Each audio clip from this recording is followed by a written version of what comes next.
Thank you. All right. Man, I'm fired up too. I am definitely ready to go.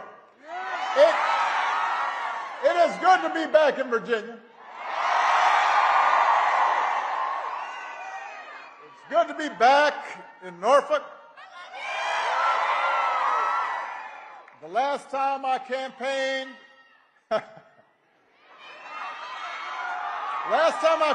in Hampton Roads, I was running for re-election. And I know I have not aged a bit.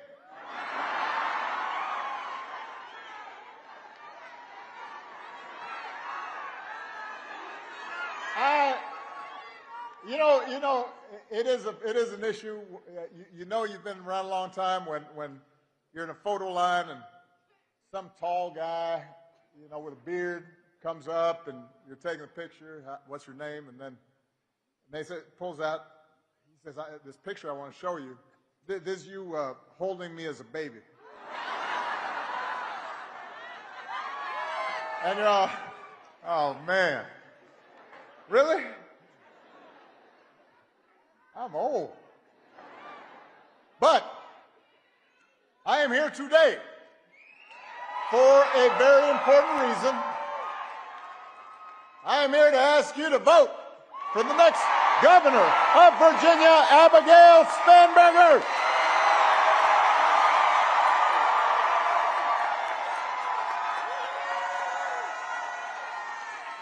If you have not voted yet, make a plan to vote on Election Day, November 4th. Just visit abigailspanberger.com/vote. You can find out where to vote. You can also find a drop box for your mail ballot. And then you've got to get all your friends and your family to make a plan to vote. Because in 3 days, just 3, no more than 3, just 3.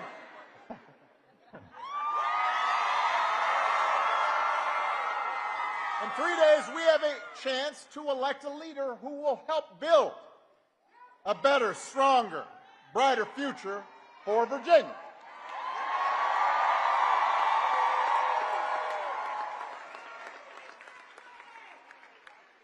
Si se puede. And Lord knows we need that light. We need that inspiration. Because let's face it, our country and our politics are in a pretty dark place right now. It's hard to know where to start. Because every day, this White House offers up a fresh batch of lawlessness and recklessness and mean-spiritedness and just plain craziness.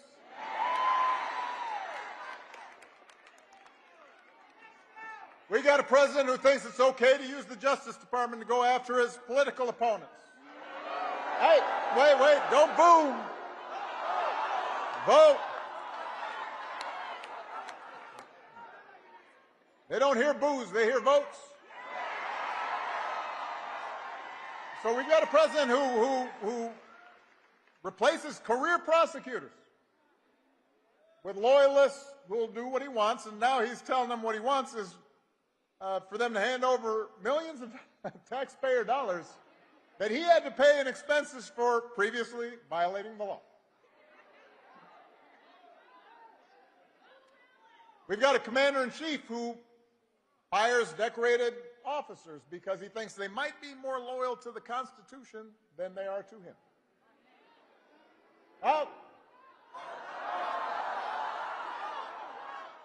He's deploying the National Guard in American cities, claiming to stop crime waves that don't actually exist. We've got masked ICE agents pulling up in unmarked vans and grabbing people, including U.S. citizens, off the streets on the suspicion that they don't look like real Americans. We've got an HHS secretary who opposes proven science and promotes quack medicine. A top White House aide who calls Democrats, the whole party, domestic extremists. We've got some poor labor economist who got fired for accurately reporting bad jobs numbers that the president didn't like. I mean, it's like every day is Halloween. Except it's all tricks and no treats.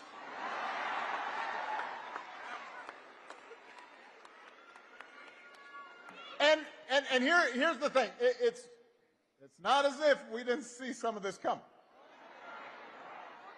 I will admit it's worse than even I expected, but I did warn y'all. I did. You can run the tape. And by the way, he warned you too, because he said what he was going to do. But the fact is, there were plenty of people who voted for Trump and the Republicans anyway. And it wasn't because they wanted to give up the right to free speech or see our public health systems torn down, but because they were understandably frustrated with inflation and gas prices and the difficulty of affording a home and worries about their children's future, and so they were willing to take a chance. Now, 9 months later, you got to ask yourself, has any of that gotten better? Is the economy working better for you? Because it sure has gotten better for Trump and his family. You know, since he's been in office, the whole crypto business and other ventures have made hundreds of millions of dollars, including from foreign nationals and rich folks investing because they want to stay in the president's good graces.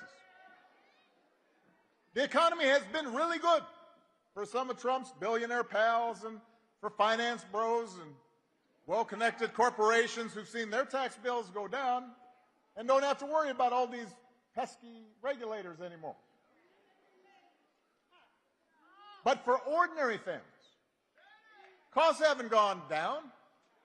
They've gone up, partly thanks to this shambolic tariff policy.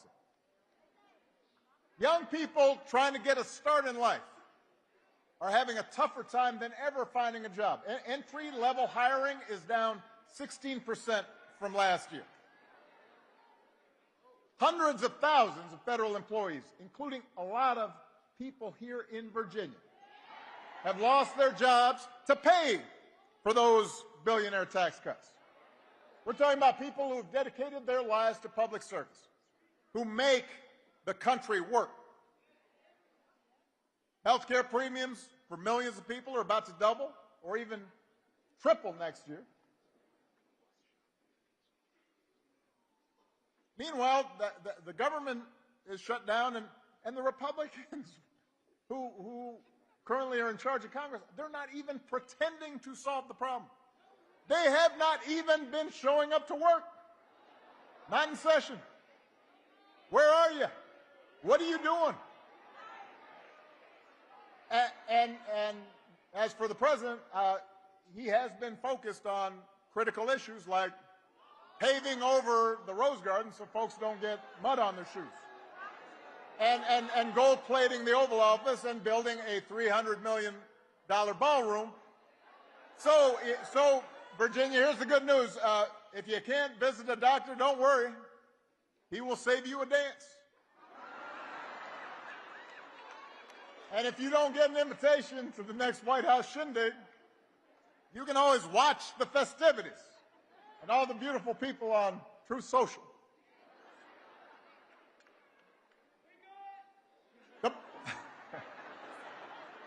The point is, there is absolutely no evidence Republican policies have made life better for you, the people of Virginia. I mean, they've devoted enormous energy in trying to entrench themselves in power, and punishing their enemies and enriching their friends and silencing their critics. They put on a big show of deporting people and targeting transgender folks. They never miss a chance to scapegoat minorities and DEI for every problem under the sun. You got a flat tire? DEI. Huh. Wife mad at you? DEI.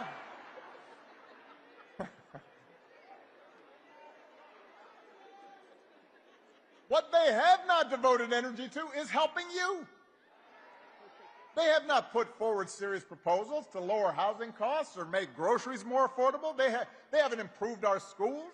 They haven't made health care more accessible. They haven't shortened your commute or prepared young people for the future where AI might take their job. And all the nonsense we see on the news every day, the over-the-top rhetoric, the fabricated conspiracies, the weird videos of a U.S. president with a crown on his head flying a fighter jet and dumping poop on protesting citizens, all of that is designed to distract you from the fact that your situation has not gotten better. They do it so you won't notice that while they're helping the wealthiest, most powerful people in the country consolidate more wealth and more power, your bills are still going up. And you're waiting longer at airports because there aren't enough air traffic controllers. And the program helping your kid with special needs was just gutted. So that is what's happening. And the good news is there's something you can do about it. Right here. Right now. Because you've got a candidate for governor who's got a track record of getting stuff done. Somebody who sees you and has been with you and knows your struggles and will fight for you every single day. Virginia, it's time to point America in a better direction by electing Abigail Spanberger as your next governor.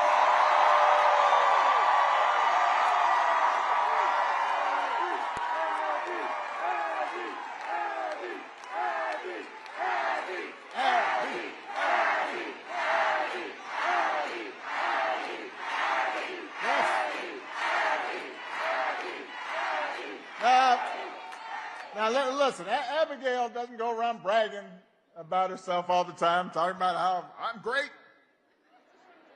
But she's great.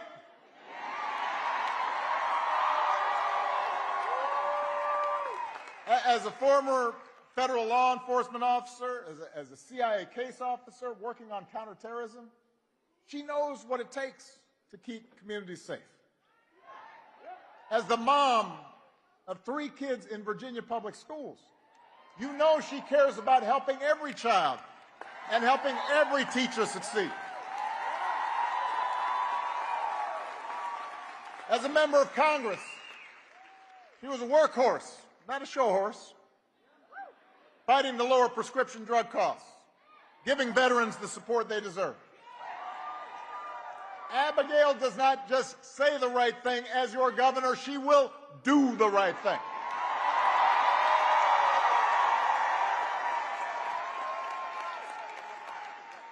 She understands the government can make a difference in people's lives by educating our kids for the jobs of the future, keeping our air and water clean, protecting consumers from fraud and dangerous products, providing a safety net for seniors and folks with disabilities, investing in the infrastructure and scientific research that drives economic growth.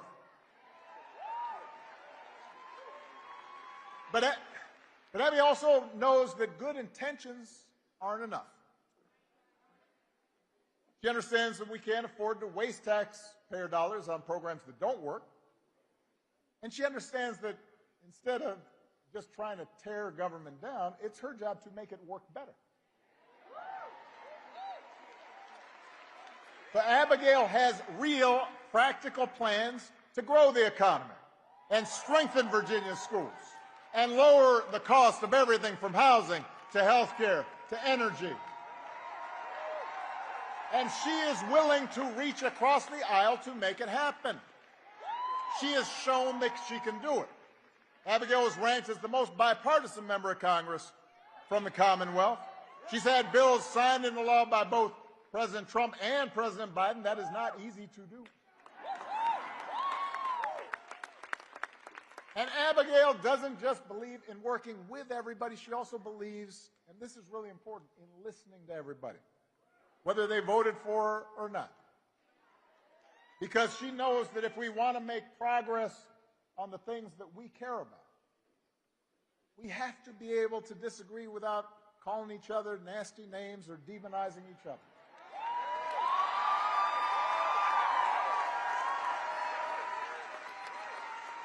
So at a time when our politics feels broken, we need desperately leaders like Abigail, public servants who are in it for the right reasons and are focused on the future, and who will always stay connected to the people they were elected to serve. Now, her opponent, not so much. When someone asked her, and I'm just following this from a distance, when someone asked her apparently about all the federal workers fired by this administration, given how important that is to Virginia, apparently Abigail's opponent said she wanted to talk about real issues. Didn't understand why these job cuts are, quote, a huge thing. Now, I don't know about you, but seeing your neighbors and your friends, your customers, maybe some of your family members suddenly out of work, even though they've dedicated their lives to serving people, having trouble making their mortgage, maybe it's just me. Seems like a pretty big thing to me, pretty huge. And I'd want a governor to be paying attention to it.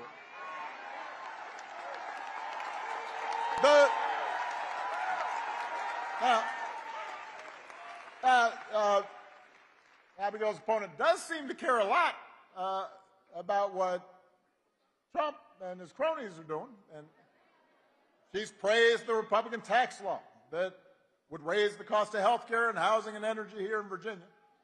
She supported bills that would strip funding from Virginia public schools. She says she's morally opposed to protecting reproductive rights, says she will do everything in her power to cut off access to abortion. Virginia, you don't need a governor who puts party and ideology ahead of the people she was elected to serve. You deserve a governor who will think for herself and work for you. A governor who will create jobs and not cut them, and who will lower costs instead of raising them, and who will bring people together instead of dividing them, and who will do what's right for the people of Virginia, no matter what anybody in Washington thinks. You deserve a governor like Abigail Spanberger.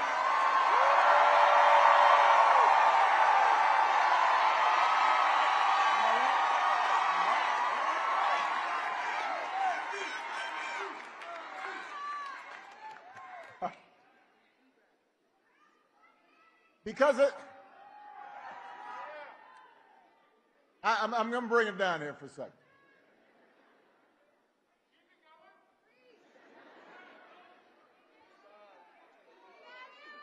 Because at the end of the day,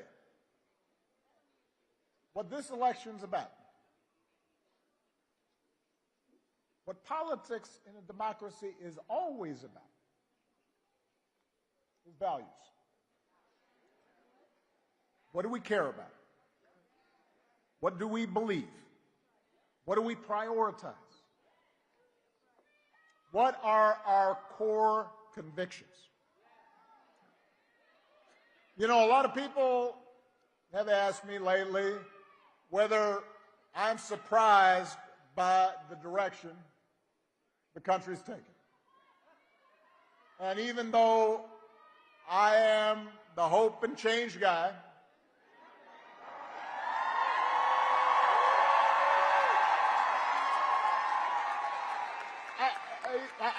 I try to be honest with them. So I say, yes, there are things I am worried about. I am worried about how quickly basic democratic rules and norms have been weakened. I'm worried about how willing Republicans in Congress have been to surrender their role as members of a co-equal branch of government, refusing to buck the president even when they know he's out of line. Even when a lot of them will privately admit that power is being abused in ways that will hurt their constituents and hurt the country. I worry about a Supreme Court that, so far at least, has shown no willingness to check this administration's excesses, even when those actions break legal precedent and seem to defy the bedrock principle that no one is above the law.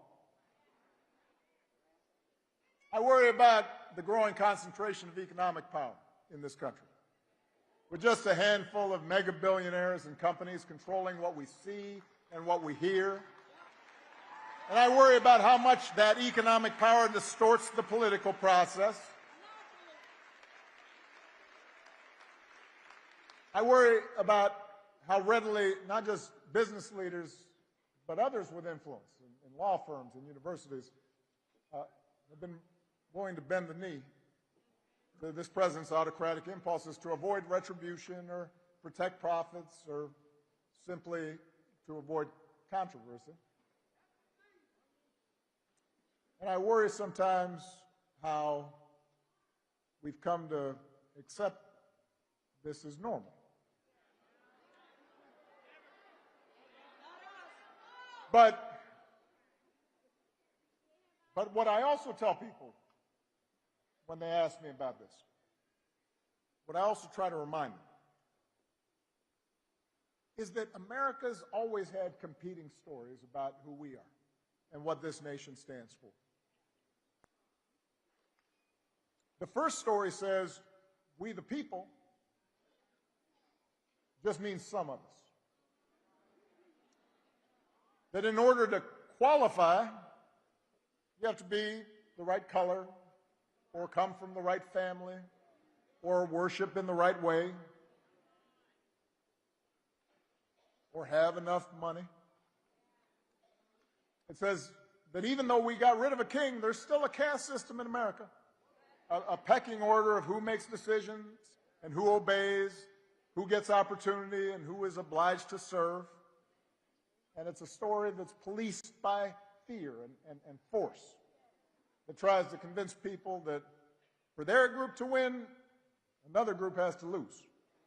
That if somebody doesn't look like you or think like you or practice religion exactly the same way you do, they must be a threat to your way of life, and they need to be put in their place. And that's how Donald Trump thinks about America. Make America great again by putting the people like him back in charge, even if they don't know what the hell they're doing. Now, but here's the thing. That story is not new. That's the oldest story in the book. It's not even uniquely American. For most of human history, that's the way societies worked.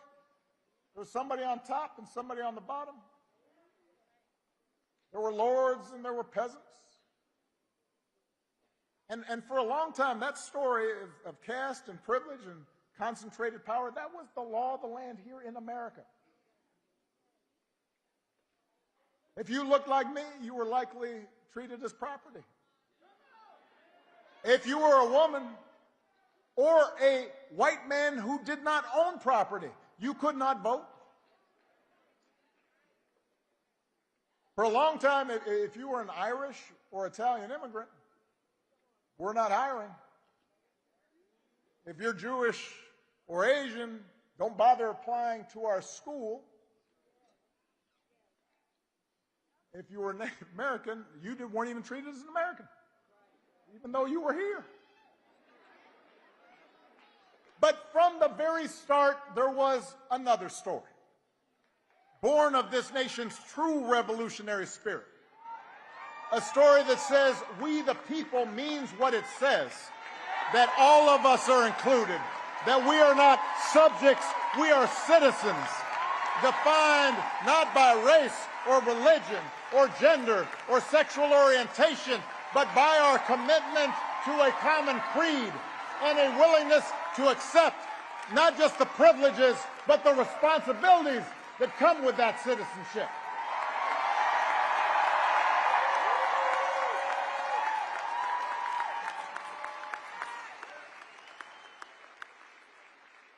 That's what made the American experiment unique. That's what made us special.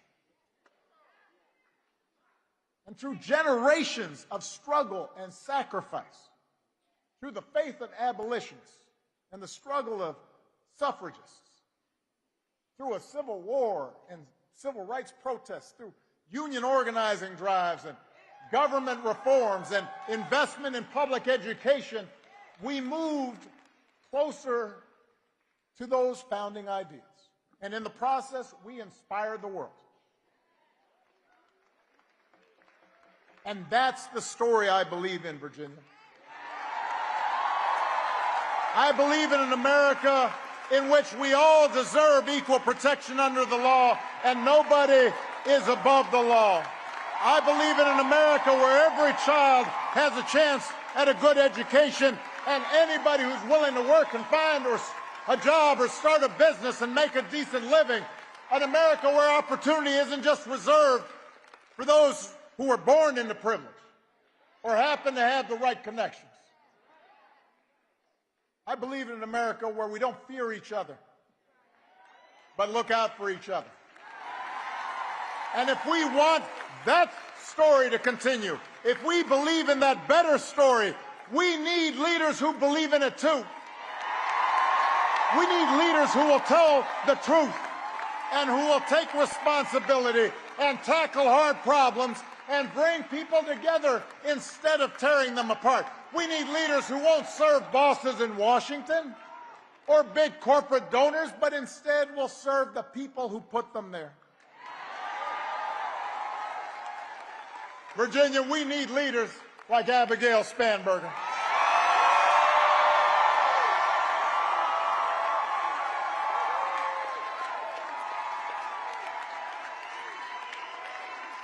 But here's the thing. As good as Abigail is, you can't do it alone. Because the truth is, all of us are being tested right now. Trump and the Republicans, they want you to think, it's part of their story, that things only happen from the top down.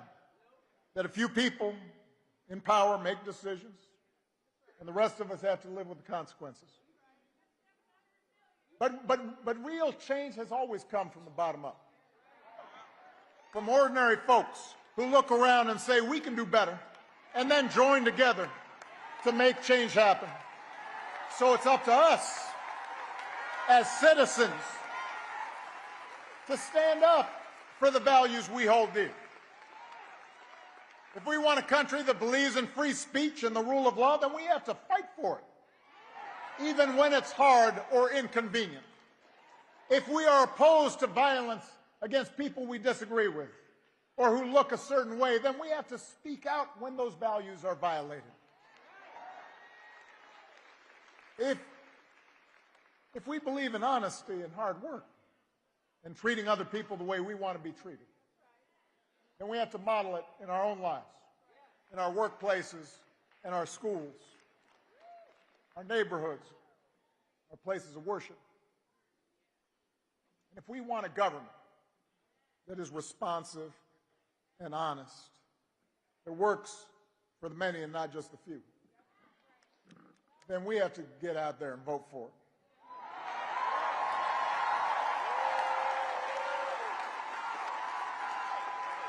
When I think back to a year ago, I remember talking to some people, even some folks who were friends of mine,